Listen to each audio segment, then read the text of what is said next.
Hi everybody, my name is Sarah, Pearls of Wisdom and Food with Keto. Today it's under 20. Most days it is too, but then sometimes it's under 25 or under 30. And that's because I have the extra veggies on those days, which will be tomorrow because it's the big green egg steak veggie-thon. So, is your teenager rebel inside of you still fighting with you? Still being petulant and foot stomping, yeah, it's always on my mind, foot stomping about what you're trying to do with your keto lifestyle, and that teen is just going to rebel and rebel and rebel until you do what? Did you ever have a teenager? What did you end up doing? Did you give in to her petulant or his petulant demand? I don't know if a boy can do petulant like a girl. I think we're kind of wired for petulant. Not that I ever did that. Oh, I was such a brat, such a brat. Anyway, so who wins? Who wins when that stomping teen wants his or her way and you are really trying to follow through this time? This time you are going to honor that darn program. You are going to track.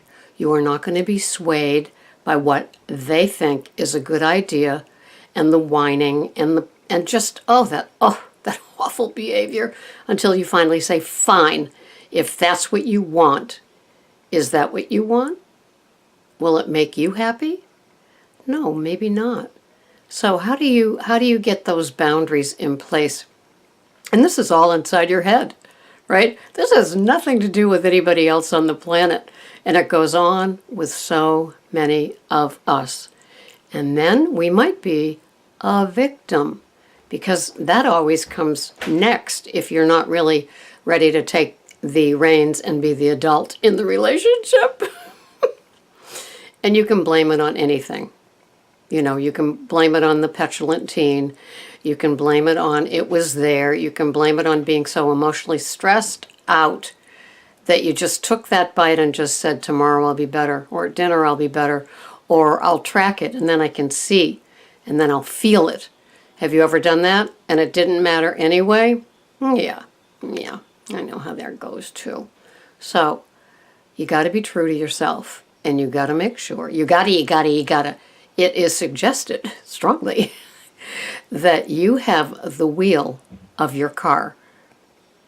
And I always talk about the car, and to me, I don't know why, it's always a Honda Accord. It's white, and I've never had a white Honda Accord, which is kind of funny, right? So it's a white Honda Accord, and I'm driving, and I'm the grown-up. My name is Sarah, and Ms. Slick is in the passenger seat. And this is long before GPS. This is when there were road maps with little flashlights to see where we were going. And Ms. Slick only wanted me to drop the ball just a wee bit, and she would grab the wheel and steer me into the bad neighborhoods of carbs and sugar and all the yucky stuff. And then Sally, my nickname for my first 40 years, was in the back seat, untethered by a seatbelt, just jumping up and down, and really hoping that the addict, Ms. Slick, would win. Because what did that mean? Oof. That would mean she got the drive-through Happy Meal, she got the soda, she got the maraschino cherries at the bar, she got the peanuts at the bar, she got the Slim Jim at the bar. She manipulated, along with Ms. Slick, into stopping at Dunkin' Donuts or getting the fatty pizza or just anything. Stopping at the Dairy Queen, having all of it. Having, something carby, something fat, something cold. And, have a shake along with the ice cream after the meal. I was a little piggy. And I was used to getting my way. And I did. And it showed on the scale. I was such a handful to my parents as a teen that they just drank and locked me out and hoped that I would go away. They didn't care. Hence me driving at 14 and doing really obnoxious things that teenagers can do. So, if your teenager inside of you is out of control and rebelling, You need to get a grip on it, because it's hard to have an abstinent keto day when all signs are pointing south for your progress. And you've got, to me, it's like having two. It's like having the addict and the teenage rebel both with me, trying to pull me out of holding on, especially in the beginning, before you get your grounding and your feet, firmly planted in the mud of keto, where you can say, no, thank you, this is not going to happen. If one of your friends' mothers wants to do that, that's fine. You call her. As far as Ms. Slick goes, it's like, just go away. Period. You're not going to get your way with me today. I'm feeling strong. Going and watching some motivational video that will keep you strong. If it only lasts for 20 minutes, then watch another one. Sometimes that's how we have to roll. Some days are a lot easier than others. And so some days we have to have that extra.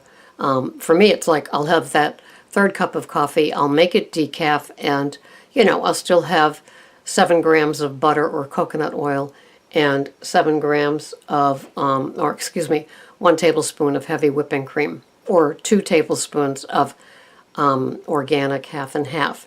So some days are easier than others, and that's just life on life's terms.